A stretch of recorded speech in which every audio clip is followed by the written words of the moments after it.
Good morning, Ma'am Kati. I am Cardo Luis Gonzalez, and I am here to present the topic on designing change. So, what does designing change mean? To start off, let's identify the perspective. So, perspective is seeing something familiar in a very new way. It tends to lead us to discovery of new things in our reality.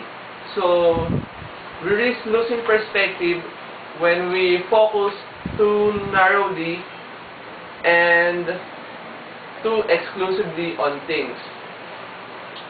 So, next is the demands of educating today's emerging design professionals. So, this demand focuses on professional qualifications and credentialing, professional identity, and growth of professional associations. So, these issues are important to develop the interior design students, but focusing too much on the professional practice may lead to myopia. So, myopia means limiting the ability to step back and discover a larger sense of self and one's place in the world. So, because of this, we lose perspective on our broader roles other than interior designer, which is educators, scholars, and practitioners. And the most significant aspect, which is developing students that are capable of leading change.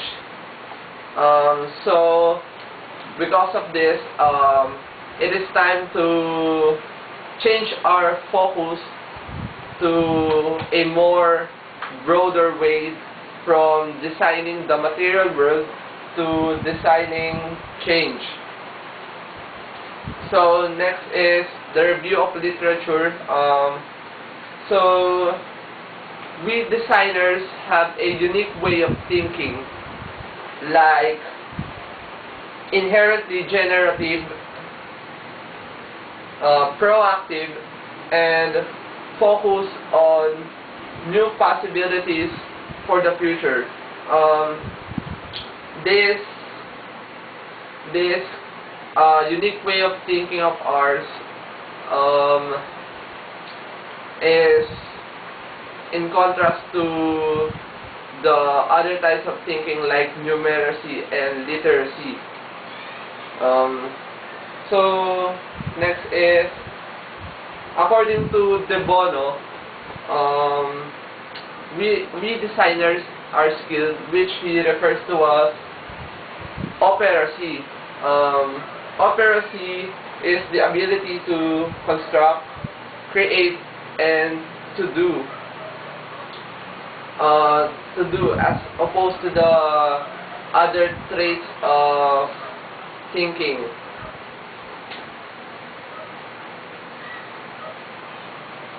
So another concept is from Peter Senge.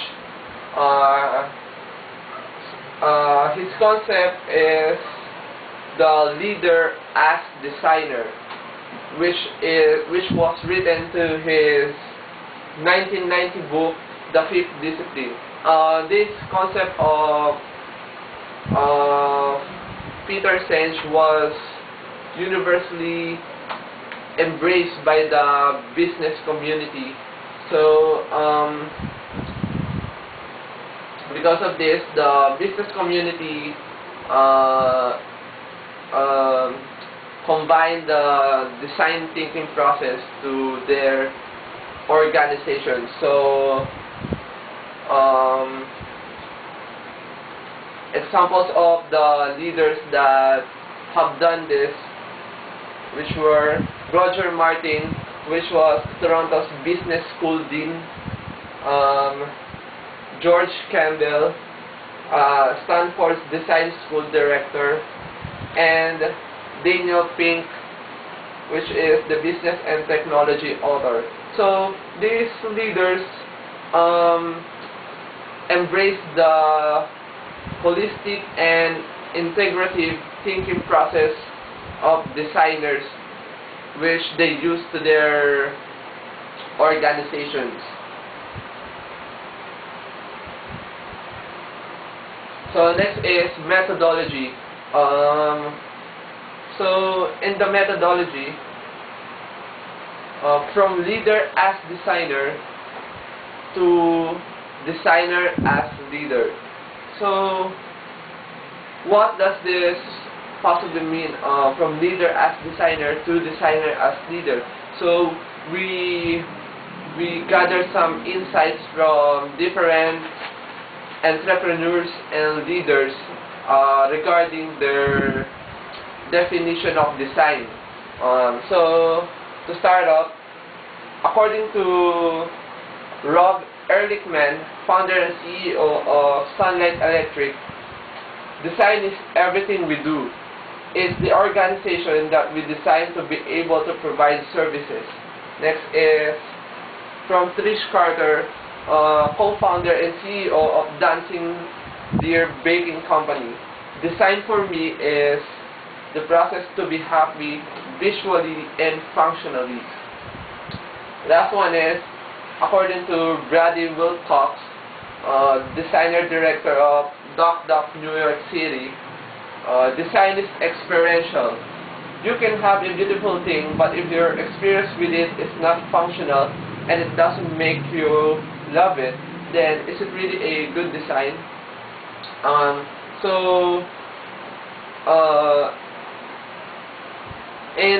Because of their insights, we come to conclusion that the theme that emerged from the series of the interviews were focused and centered on design as a strategic business tool to test clarity of focus and to resolve design tensions. So next is systems thinking. What is systems thinking? Well, systems thinking is the process of understanding how things regarded as systems influence one another within a whole. So example of this is the people and the process which works together to make an organization healthy and strong. What the systems thinking? Why does systems thinking related to designing change? Well, because systems thinking is tied to designing change, because design does not occur in a single occasion.